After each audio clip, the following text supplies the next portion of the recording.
If you would say the word narcissism, people would think of someone with an inflated ego. And they just say, okay, just stay away from them. They're just so full of themselves.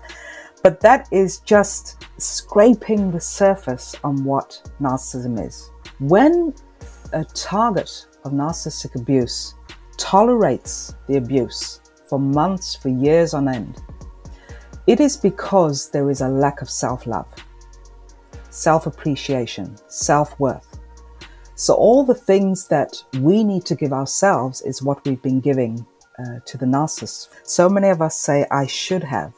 Well, should have implies that there's something wrong with you, which is absolutely not the case. All right. Greetings all, and welcome back to Living Once Twice, the place where we rewrite narratives, reinvent ourselves, and reimagine our lives. Thank you for tuning into today's episode. I am very excited to bring on today's guest, Petra Van Deijl. Petra is an international life coach and breathwork practitioner, an advocate for survivors of narcissistic and emotional abuse. You can follow Petra on her YouTube channel, Instagram, and website, where she offers supportive and insightful and empowering content and coaching to help survivors reclaim their power and move forward in their journey of healing. Petra, welcome to the show. How are you doing? Hello, Justin. So good. So great to be on your show. Thank you for having me. I'm great. Well, thank you.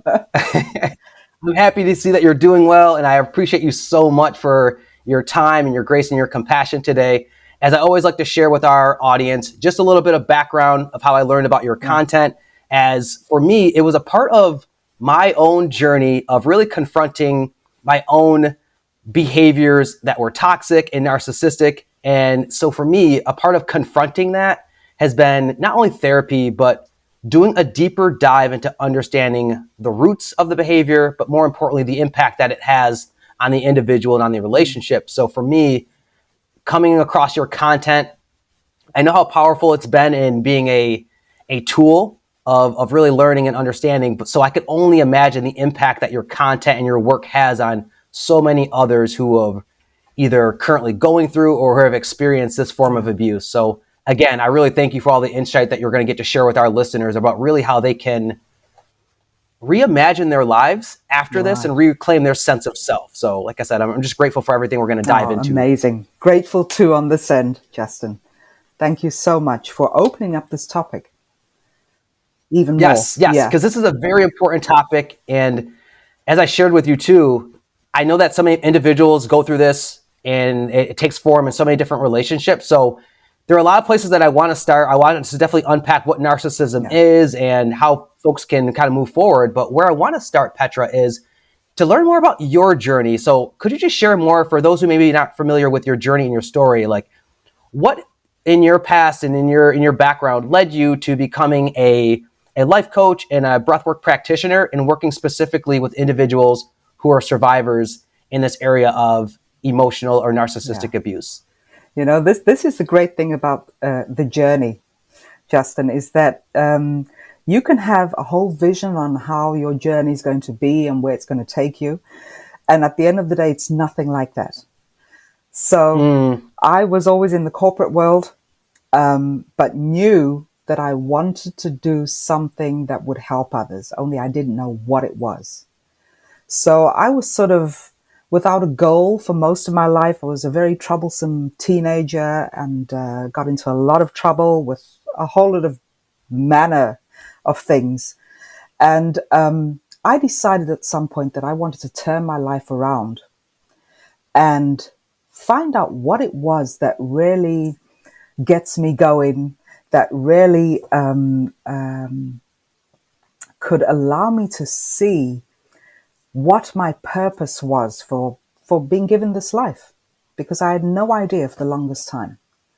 So being on that journey with other coaches and therapists, and there were so many things that I did in order to find the way back to myself, is that I became so intrigued by what these people do, coaches and therapists. And I decided I wanted to dive into that even deeper, to find out if maybe I could use some of that in order to help others, still not knowing what I wanted to do.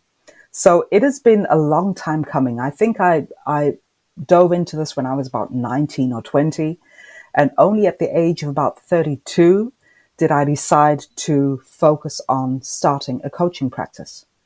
So I did a whole lot of different stuff. I was a business coach. I was a wellness coach. I just did a whole lot of different things with regards to coaching. And my practice I opened up in 2003. And I would help men, women, and teenagers with finding balance in life and finding their confidence. So I had no idea as to what narcissism was. I wasn't looking to get into the topic of narcissism, but it just sort of evolved that way from, I would say, about 2016. So I was years into my practice by then. And as so many of us, many survivors of abuse don't realize what they are dealing with, that someone that they may be with in a friendship or in their family or in a relationship, that sometimes it can very well be narcissism. So I was in these relationships for very many years, just not understanding what was going on. I doubted myself. I had no self-confidence whatsoever. I felt drained. I felt that I didn't want to live anymore. And with the last friendship that I was in, I decided to share my story because the therapist that I was seeing at that time just couldn't connect to what was really going on with me. They didn't have any answers for me. So from being called, from this last friendship, I was called a narcissist. And I thought, that's interesting. What is that? What does that mean?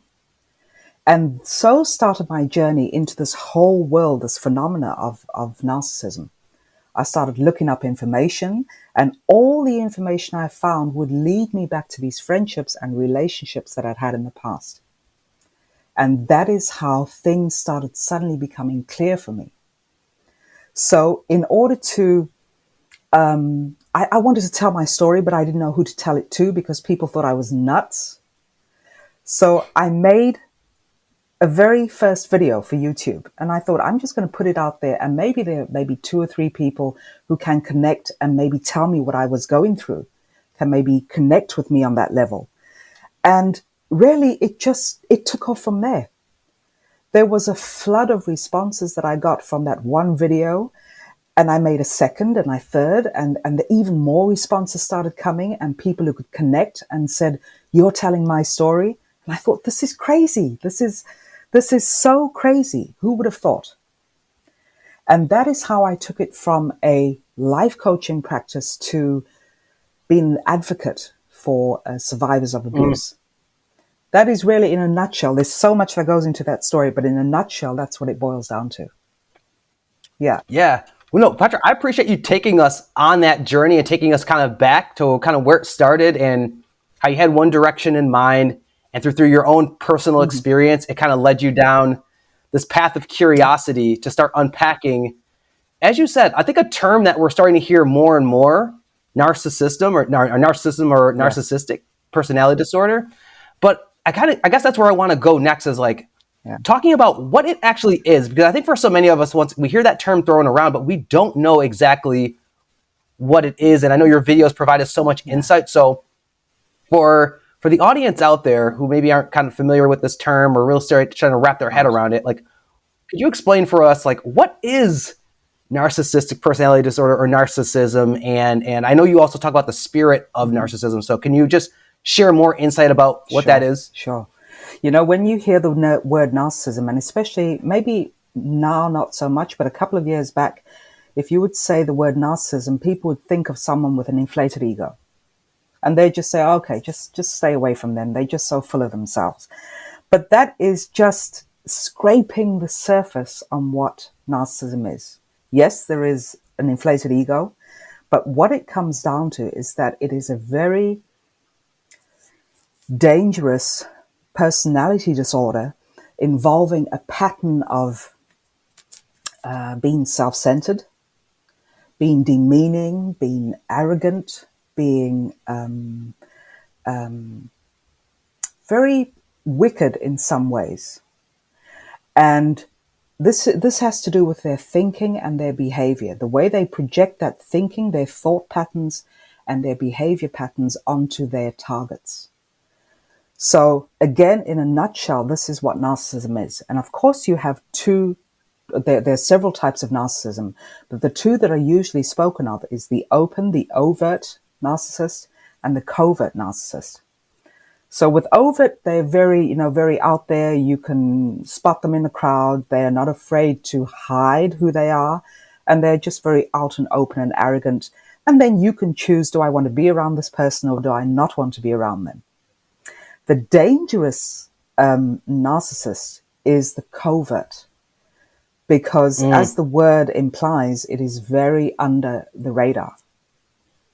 So you can be in these relationships or friendships for a number of years before realizing that you have become entangled in their web, because it's small things, the patterns of behavior that keep showing up. It's not just one incident or two incidents. We can all be very mean, sometimes wicked, sometimes sadistic in our everyday lives. But when there is a pattern, that's when you speak of the disorder. And this is very dangerous to the people involved with them, because it kills your spirit at the end of the day. Yeah.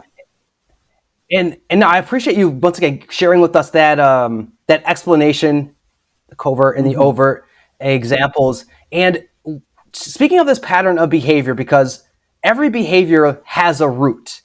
And like I said, through learning through your work and understanding it on my own end, like what's going on at the core. So what would you say to someone who's like, oh, when you see this repeated pattern of behavior, what's at the core root of why a narcissistic person is showing up that way, for someone who maybe isn't able to kind of understand like the why?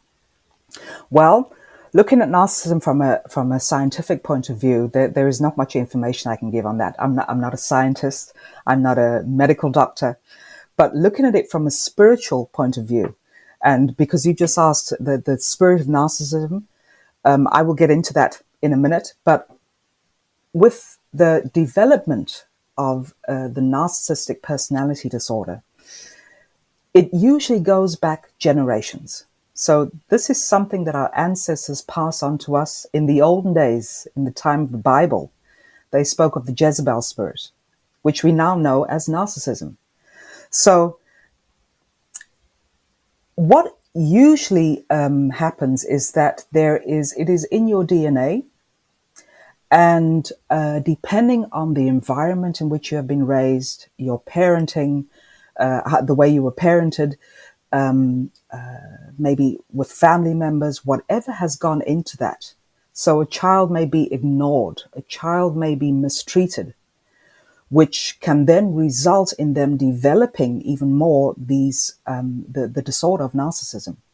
That's one way it can go. And the other way is that, we looking at it from a target and narcissistic point of view, that's when you speak of the codependence.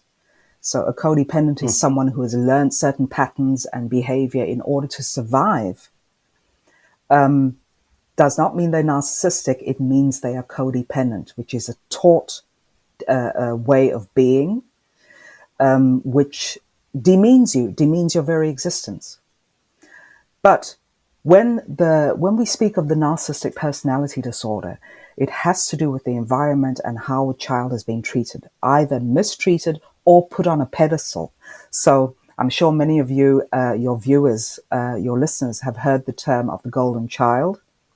And that is the child who is continuously put on a pedestal, can never do anything wrong, is coddled a lot of the time, never learns to take responsibility, hasn't developed empathy, and then this can evolve in the disorder of narcissism. So to just answer your question on the spirit of narcissism, that is a non-physical. So the energy that you feel when you are around toxic people, the energy could be fear, could be anxiety, could be stress. You cannot explain it, but you feel it. So it is the non-physical. Yeah. And I want to stay there for a little bit too about like that, the signs, because you were sharing like, okay, you can just feel it in your body. Our bodies we're more than just the physical. And so in terms of some of those additional like red flags when someone's in a relationship, because sometimes love, emotion can maybe override some of these feelings. Are there additional like red flags that folks should be looking out for in their romantic, in their intimate relationships, per se, that they may be dealing with a person who, or a partner who is narcissistic. I know you speak of like things like gaslighting, but are there other like red flags that folks should be looking out for Yeah. that might be like, oh, you might be dealing with someone who is a narcissist? Well, I think, the red flags are when you realize that there is a pattern in their behavior. Again, sometimes we can do stuff, we can say things to our partners that are very hurtful, but not done with evil intent. We all do it. But when there is a pattern, when it keeps recurring over months, over years, that's when you speak of the red flags. And many of us who have been in these relationships tend to collect all these red flags. So we deny what we're seeing, we deny our gut feeling, and we just collect all these flags until we're completely buried underneath them. So a couple of those red flags would be very controlling behavior. So your partner, your friend, or your family member wants to control the way you speak, the way you think, the way you dress, how you eat, who you hang out with. They will even go into isolation, isolating you from your loved ones. That is a controlling pattern, very controlling, which of course also involves manipulation and intimidation. In the beginning, you're never onto them because there's the love bombing phase that we all go through, where you are told you're the best friend I've ever had. I feel like we're connected. We're soulmates.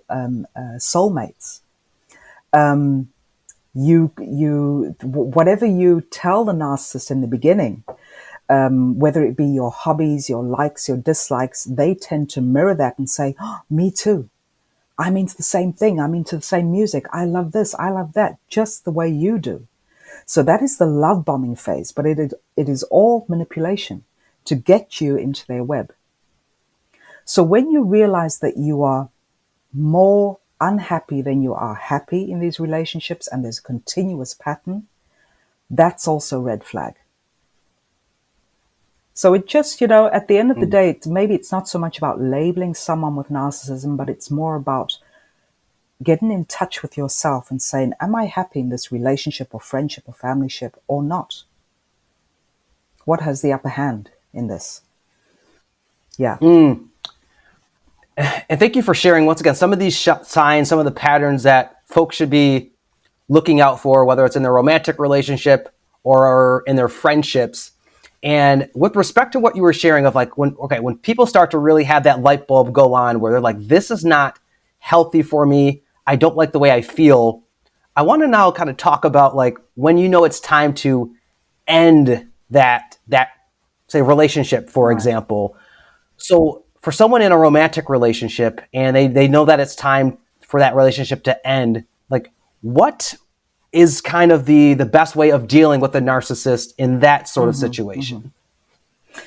This is a tricky one, Justin, because of the manner in which one is manipulated, intimidated, where there's an invalidation of your feelings and your thoughts in that relationship.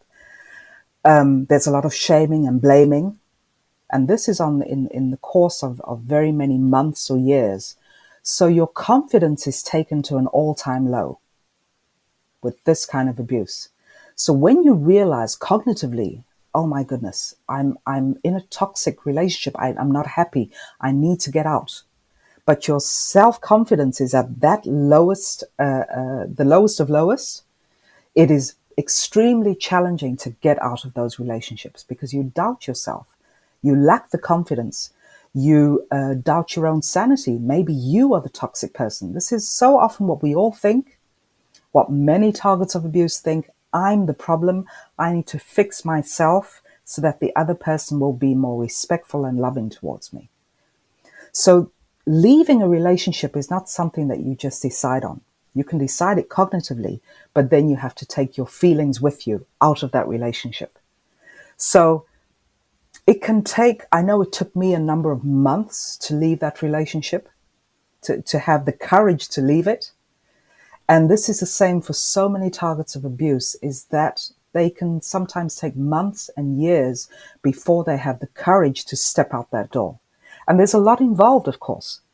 If you have children with a narcissist, it's very difficult to just make a clean break and leave, because there's so much involved there, the financial aspect as well. You know, the family members, the friends you've lost. So it's not always an easy thing to leave. Very challenging. And I think your second question was the gaslighting. Is that what you just asked me? Oh, yes. Yeah.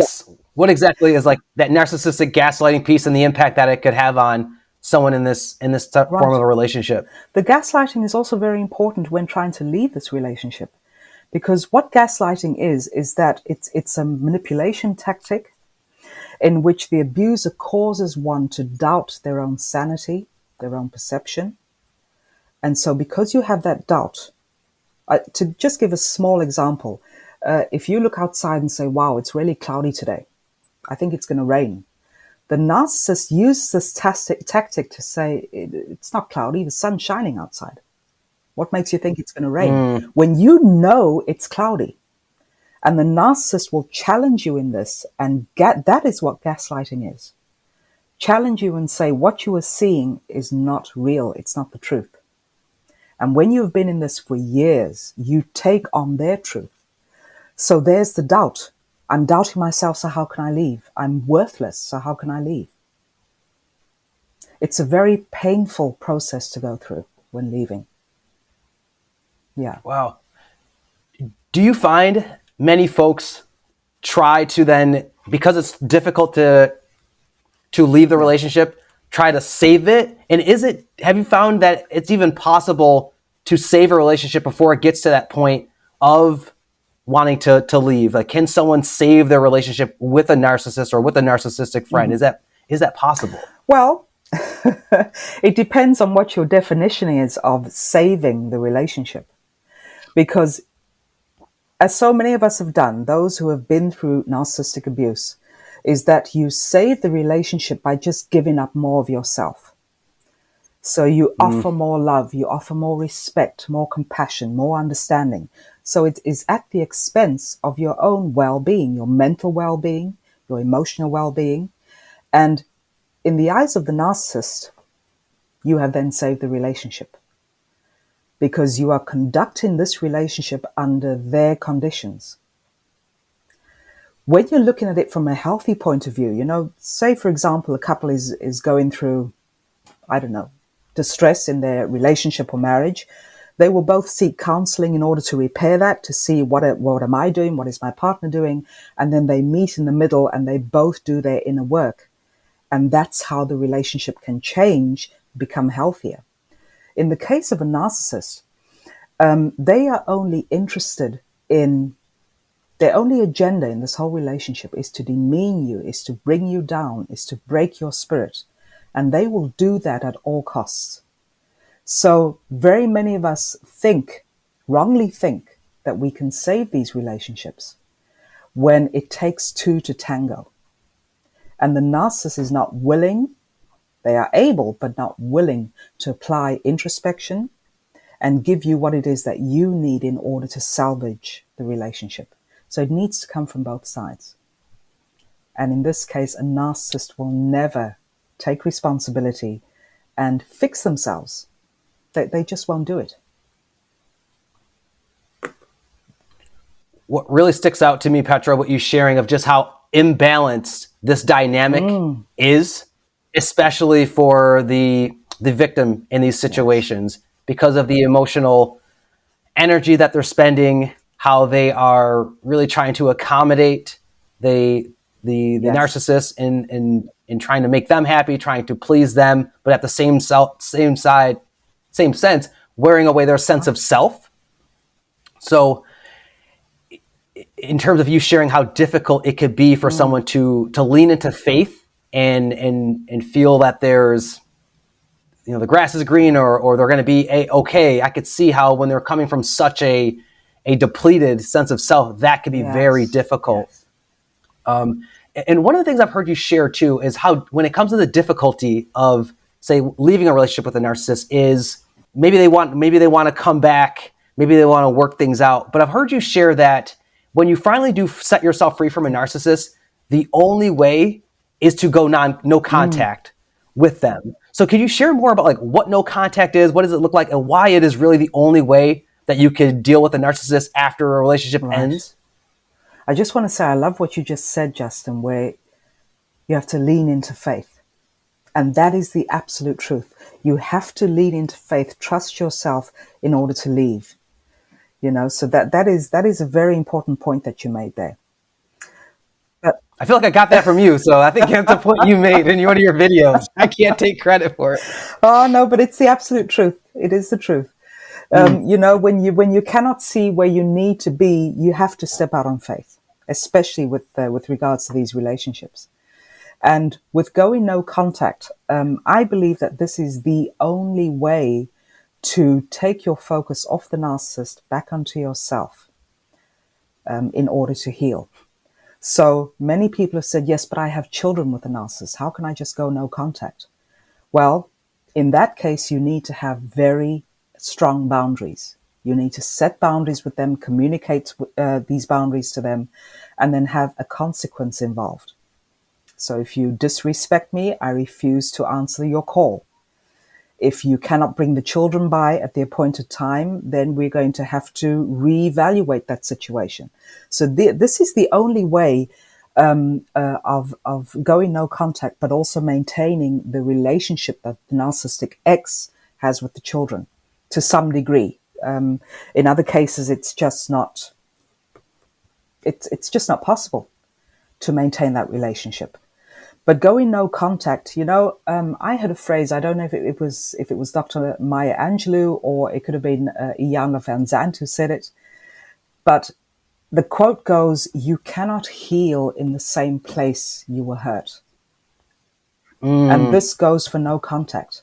If you keep going back, stepping back into that toxicity, you're going to it's going to contaminate you, continue to contaminate.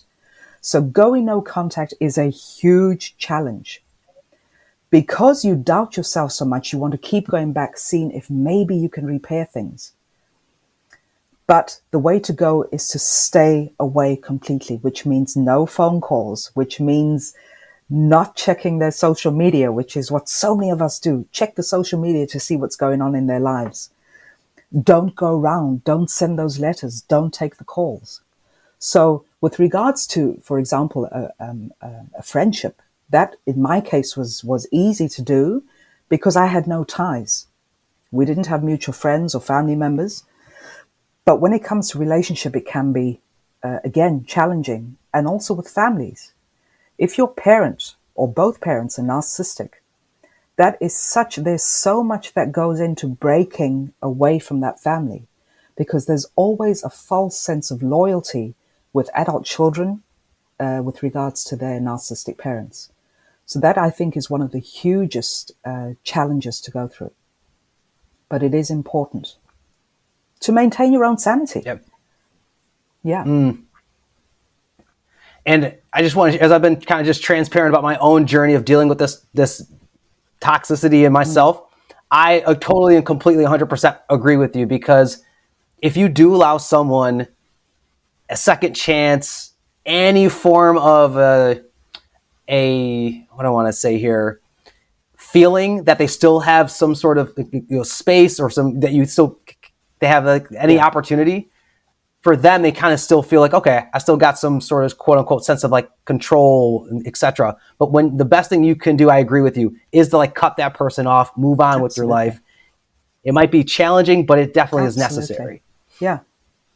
It's like, it's like seeing a snake pit. I always use this example because I'm from Africa originally. And we knew we would often find snakes in the garden. And, as kids, we would poke at them with sticks. And that would cause the snake to come up and want to attack. Parents keep saying, stay away from the snakes. Get away from them. Don't go near them. And this is the same way with narcissistic behavior, is that it's a snake pit. And we think, well, if I'm just friendly towards a snake and I stick my hand back in there, maybe this time they won't bite. It's ridiculous. It's ridiculous, yeah. And that's where I want to transition next to is speaking more to the healing and restoring and what that journey could look like for someone to restore and get back to them sense of self. So, Petra, like, what would you share of, like, what can that journey of healing look like for someone, or even what did that journey of healing look like for yourself as you're trying to restore your sense of self from really this rock bottom where once, as you shared earlier, you're emotionally depleted, you've lost your confidence, you haven't felt seen, you haven't felt heard, you've really lost who you are. Like, what is that journey kind of back to the surface? What can it look like? Well, it's a journey that really confronts you. It's very confrontational, can be very painful, but it is so worth the effort at the end of the day. Because if we just look at it, just in a very simplistic way, when a target of narcissistic abuse tolerates the abuse for months, for years on end, it is because there is a lack of self-love, self-appreciation, self-worth. So all the things that we need to give ourselves is what we've been giving to the narcissist for the most part, giving them all the love and understanding and compassion. So when there is a lack of self-love and appreciation, that is what we need to work on. That is the journey. That is doing your inner work, is to apply introspection, is to get into serious and truthful conversations with yourself as to where you dropped the ball. Where did you not set boundaries? Where did you disrespect yourself? Where did you mistreat yourself, apply self-judgment when it wasn't even necessary? So this is the journey, is looking at all these deficits that we have and how to pour into them so that we can evolve from that, we can grow and apply that same love. We all have the capability to love, the capacity to love. We've demonstrated that by loving on the narcissist for the longest time. And it's really about turning it around and pouring it into yourself. And that's a journey. It is a whole process. So that has been my journey too, is just applying that, pouring the love into myself, which sounds really selfish, but it is self-care. It's non-negotiable. You need to apply self-care. No, and Petra, I appreciate you talking about different aspects of this, of taking some accountability of kind of how did you get here. Also looking at this as like a self-love journey and questions that people could ask to start hopefully helping themselves to clear. I heard you use this term, like kind of clear out the fog and getting from their head back to their heart. Yes. But I want to talk about that piece of the accountability, because folks can feel a little bit of shame, possibly guilt, thinking to themselves, like, how did I get myself here? Or all of my friends told me that they saw these red flags. My family saw these red flags in this individual, and I still allowed this to happen. Like, what would you offer to someone who maybe is struggling with shame, guilt, looking towards themselves as they're trying to be accountable, but still struggling with, like, how did I allow myself to get in this situation in the first place for so long? Well, I think the most kind and loving thing you can offer yourself is to say, look, I was in this relationship or friendship from a totally different level of consciousness. I didn't even have the consciousness then. I was just, I wasn't in a conscious state when I was allowing myself to be abused, whether it's emotional or physical. And the most important thing is to stop the self-judgment. That's where the shame comes from, and the guilt and why did I? I should have. So many of us say, I should have. Well, should have implies that there's something wrong with you, which is absolutely not the case. It is just that you have moved from an unconscious state into a very conscious state now. You've realized what you've been through, and you are willing to make a difference, to make a different choice. So the shame and the guilt is something, and the fear as well, is something that you can absolutely work through simply by acknowledging it. I feel shame, I feel guilt, I feel fear. Okay, so where does that come from? And what can we do about that? What can I do about that? It goes so much deeper when the abuse has been in your family of origin, because that is so, it's like a deep root, and you need to pull that. We need to help each other to pull that root out, because it's not a nurturing way to go through your journey. It's about, I always say, well, if you have a tree and the tree is not doing well, you don't chop down the tree. You simply pour the nurture, new soil, nutrients into the soil so that that tree can flourish. And the same way goes for us all, is to acknowledge the feelings we're having, the emotions we're having, but to release the self-judgment. That's a huge one. And I like where you're going of people being able to just nurture themselves back, because it seems like this is a journey and a process. Do you find clients sharing, because this is such a journey, saying like, okay, in 4 weeks, I want to be healed. In 2 months, I want to be healed. Yes. Like, what do you offer for people who got this timeline on how long this healing process is supposed to take, or what is supposed to look like, who are kind of stuck with that fixed mentality? Or do you come across that with some of your clients that you work with? Absolutely, every single day. And I must say the same applied to me. I gave myself 2 weeks to get over it. And that's crazy. That's ridiculous. It doesn't work that way. So I would say start off by saying, look, there's no deadline here. I'm just going to take every single day as it comes. I'm going to be committed to loving on myself, to healing myself, and I'm going to take it one day at a time. Sometimes I'm going to take it 1 hour at a time. Because so often we get caught up in, okay, there's the end of my journey. That's my destination. That's where I need to be.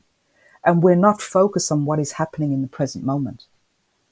So instead of putting all your focus on where you're going, put it on, what am I doing in these 5 minutes, in this hour for today? That is the way to go. And don't be so hard on yourself. I always say the abuse, narcissistic abuse that we have been through is very complex, is very deep, has very many different things that go into it. Your healing needs to be simple, because there's so much power in simplicity. So keeping it simple is taking it 1 hour, 1 day at a time. That is what I would love to say. Do not think that you need to come up with this huge, majestic healing within 2 to 6 weeks. That's crazy. Don't even put that kind of pressure on yourself. No. Yeah. No, thank you for offering that for folks out there, just to know that whether it's 1 hour, 1 minute, they just have to be really kind and compassionate and loving as they pour back into themselves. Yeah. And I guess I just do want to go back to just you sharing like different questions people could ask as they're trying to like lift themselves out of that fog. Are there any additional, I guess, questions, or I guess what I want to share here is a quote that you had, which is, for a very long time, I felt like a failure for tolerating emotional and physical abuse, but with acceptance, awareness, self-care, and validation, I was able to release the resentment, the shame, and the guilt, and have compassion towards myself. Yes.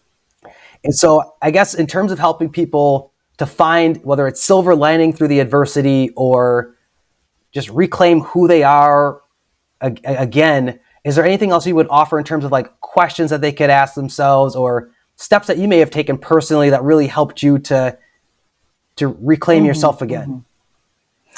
I would say, the blaming, this is so often what we do, is that when we are in the process of healing, we take on the abuse that was inflicted on us, and we continue to abuse ourselves by having the judgment, by blaming ourselves for saying, I should have gotten out earlier.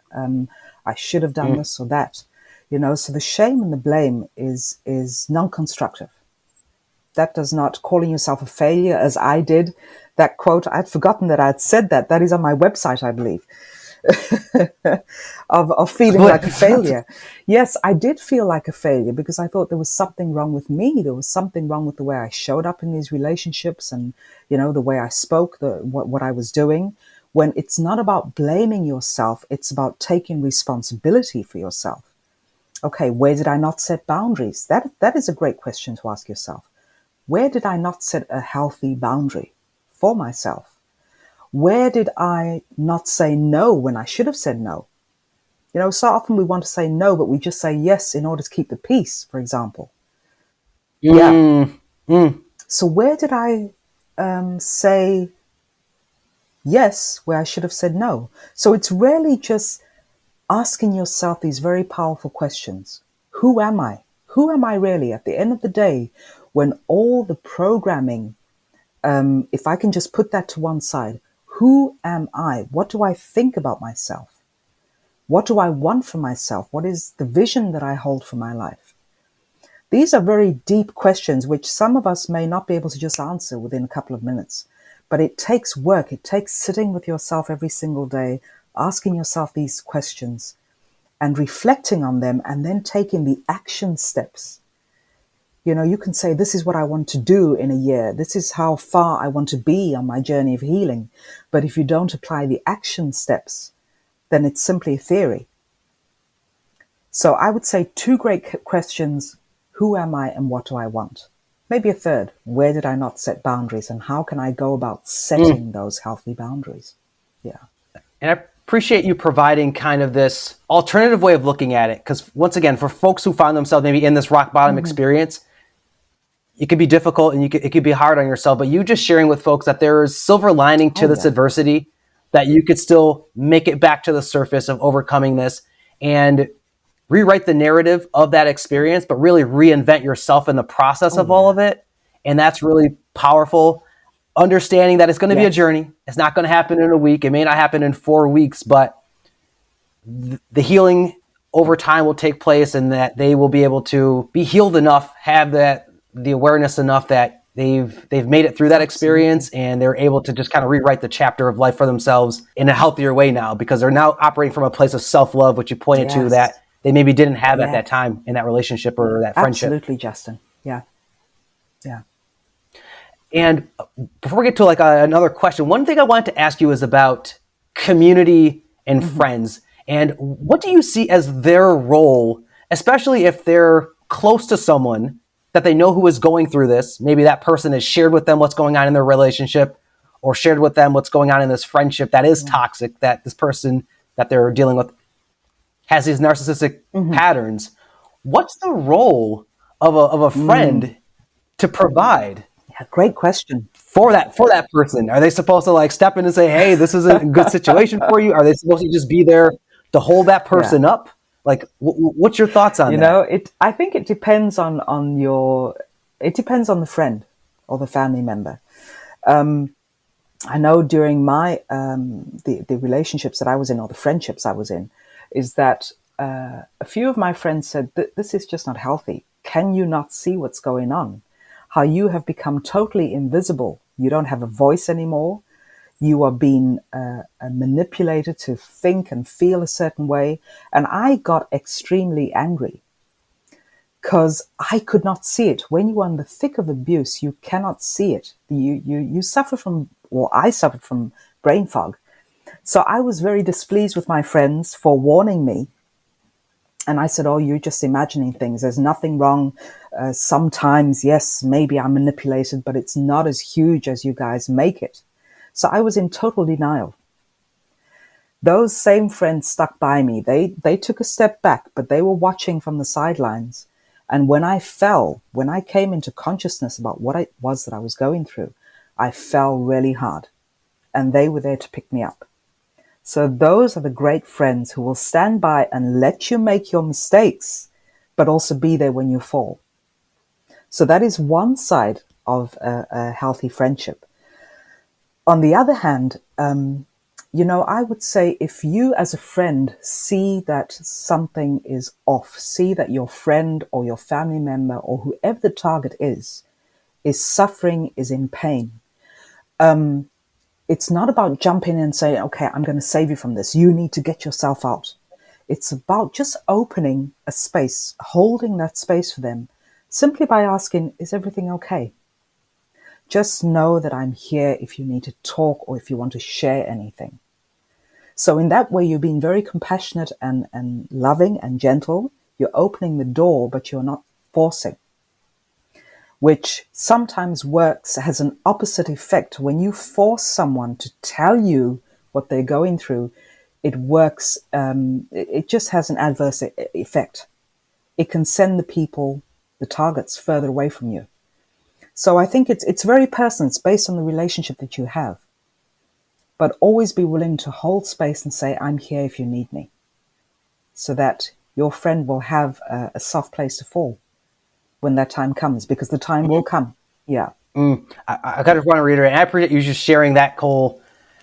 I think that's powerful, because I know it's many people on the outside looking in can kind of see the red flags and kind of see how their friend is changing, or the family member is being impacted by it. But as you mentioned, you be that safe, that soft, that compassionate landing spot for them as they go through this journey of coming to their senses.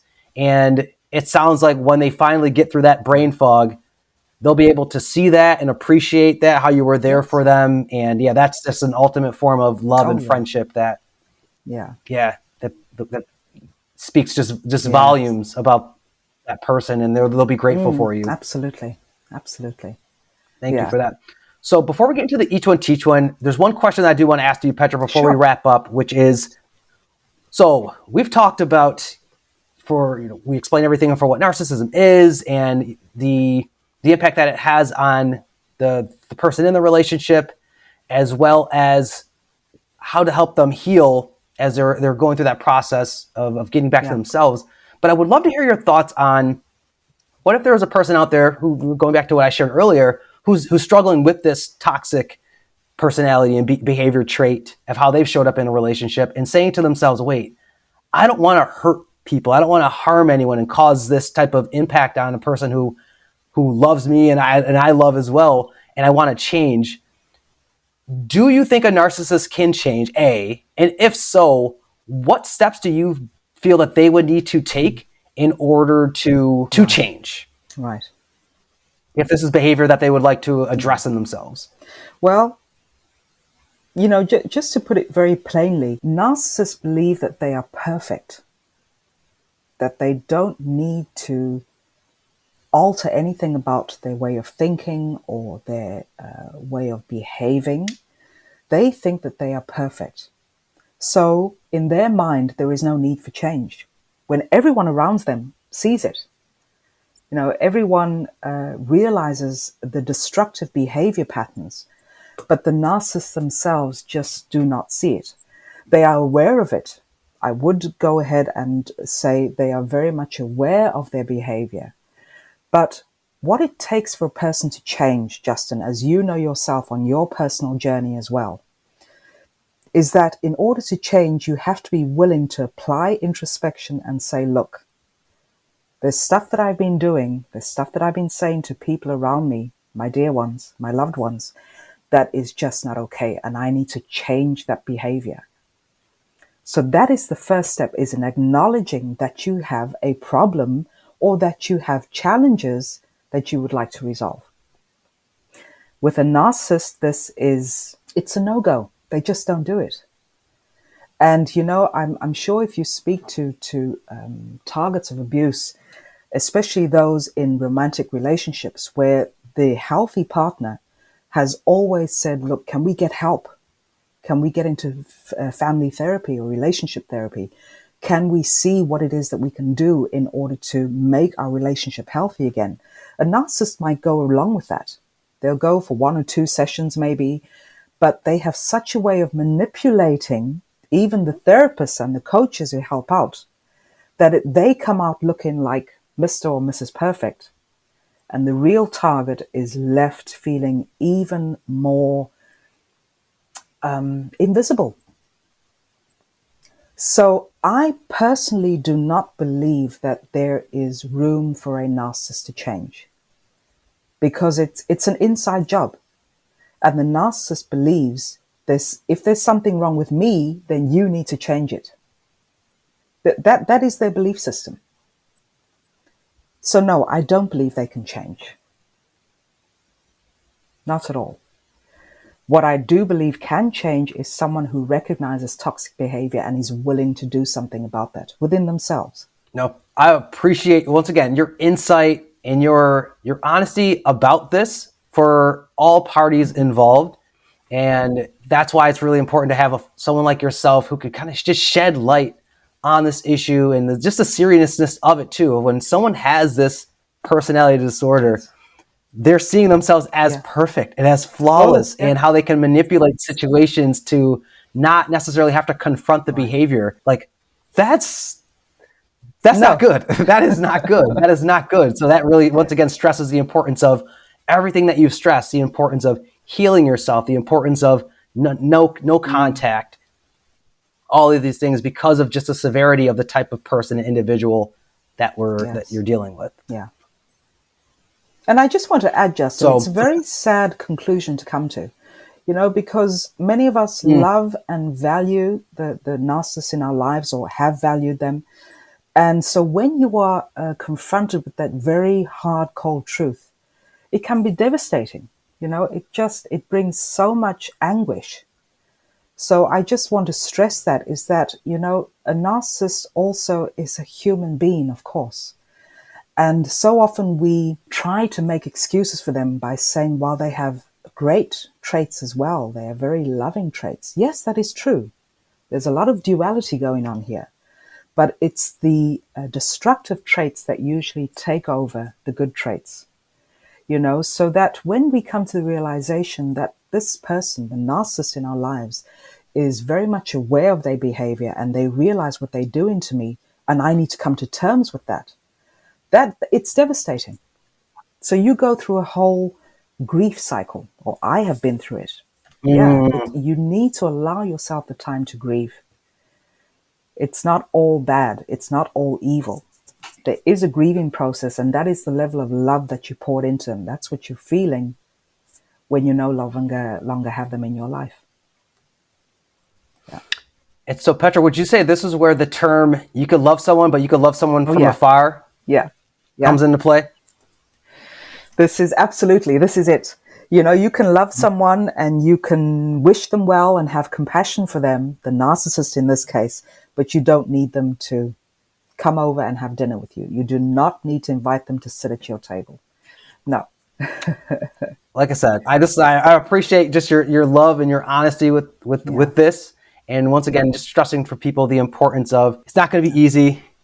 You kind of going over the grieving process to it, but at the end of the day, your health, your well-being, your sanity, preserving that is the most important thing right now. Absolutely. So the next part, Petra, we're going to go into our each one teach one section. Yeah. So this is our rapid fire questions that I have for you. So are you ready? Okay, I'll do my best. Yeah. Okay. So you share, what is one book that has been a game changer for you in your healing journey? I would say Peace from Broken Pieces by Dr. Iyanla Vanzant, because in that book, she shows you how to get through what you're going through. So it has been such an inspiring book for me.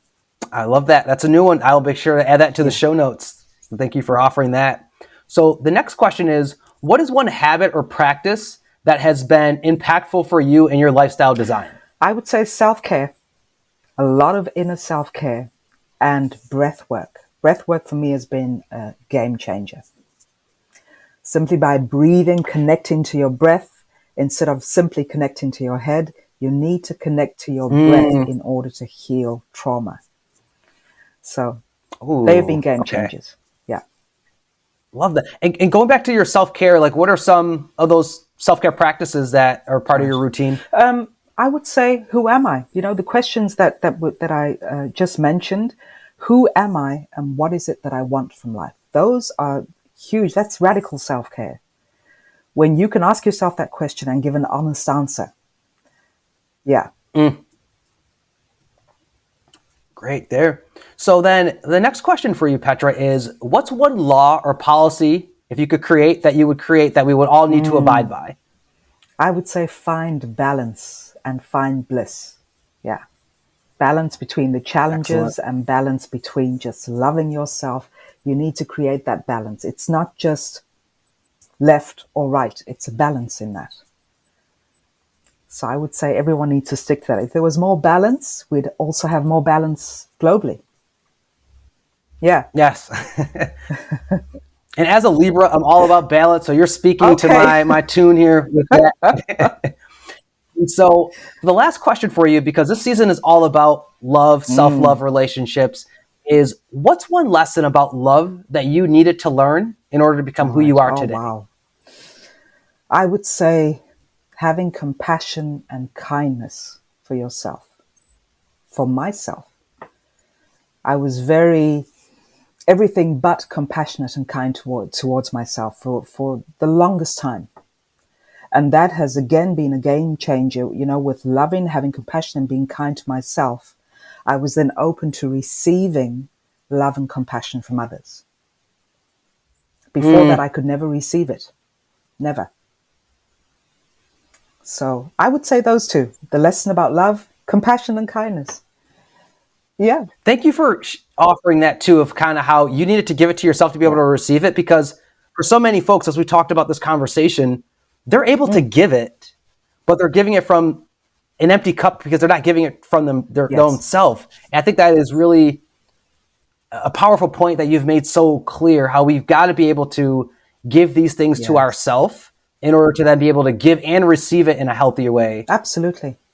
Yeah. And this is often, with targets of abuse, they know how to give. We know how to give love, compassion, all the great stuff.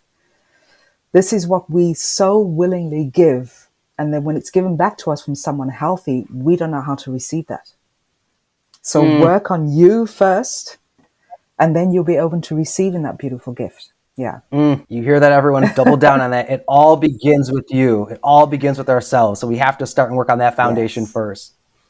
And so the last thing is, Petra, where can folks go to learn more about you? Well, what's next for you? And where can people go to just learn more about you, or if they want to get engaged with like your coaching or your breathwork practice? Well, what's next for me is what I've been doing for a number of years now with regards to narcissism, is just to keep putting the content out there. I just love interacting with clients. I love being part of their journey, and I'm so grateful for their trust in allowing me to be part of their journey. So that is, I'm just going to continue doing that until I can't anymore. So that's probably going to be for the longest time. But I would say, if you'd love to get in touch, I'm on Instagram under my name @Petra Van Deijl, and I'm on YouTube. So they can go to my YouTube channel, same name, Petra Van Deijl. You can find me there and all the content. And a great community we have there too. It's a great community where people just answer each other, give advice. So I think that is the best thing about it. Yeah. Awesome. And Petra, I'll be sure to share all of those links to your website, to your Instagram page, to your YouTube channel in the show notes. And I just want to start kind of conclude where I began, of just thanking you once again for offering yourself, offering your story today, but then also to a community of folks internationally, because I know you're in the Netherlands. And so being able to see the content that you're providing for folks who are out there on a healing journey or just trying to gain more insight, you provided such a supportive and encouraging just landing spot for them. And you serve as such a guide for folks. I just thank you for the impact that you're making, but then, like I said, also your grace and your compassion and this conversation with me. So I just can't thank you enough for your time and, once again, your contributions to the world. You're so welcome. Thank you so much, Justin. Thank you to you for allowing me on this platform, for having me on here today. So I appreciate you too. Thank you so much. Well, folks, hope you enjoyed this powerful conversation that we had with Petra. Once again, be sure to check out all the show notes where I'll share information with how you can get connected to Petra and all the amazing work she's doing. But that is it for today's show. I'd like to thank you for your presence and tuning in today. If you enjoyed this episode, please show your support by sharing Living Once Twice podcast on everywhere, LinkedIn, Instagram, wherever. Also leaving us a review on iTunes and Spotify, and give us a follow on our Instagram channel @Living Once Twice. Reaching out to you all through the time and the space that separates us to say thank you. And remember, your dream life is waiting for you. It's time to go for it. You deserve it. Catch you later on Living Once Twice.